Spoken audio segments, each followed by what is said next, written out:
If you want to check sleep data on your Samsung Galaxy Watch 9, you just have to go to the apps list or apps screen, and you want to go to the Samsung Health app.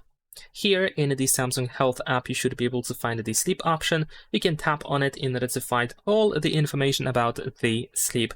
Of course, first you need to sleep with your Galaxy Watch 9, so keep that in mind, that before you actually check any information about your sleep, first you need to sleep with the watch. And besides that, if you scroll down over here, you can find some advanced settings, so be sure to check that out. You will be redirected to your phone, where, for example, you can toggle snore detection, blood oxygen, skin temperature, and so on, and sleep time estimates. And in order to make sure that the sleep data is collected properly, you want to make sure that you wear your watch properly as well, which should be around 2 centimeters away from the wrist bone. And you want to wear your watch snugly. So that's pretty much it. Leave a like and subscribe.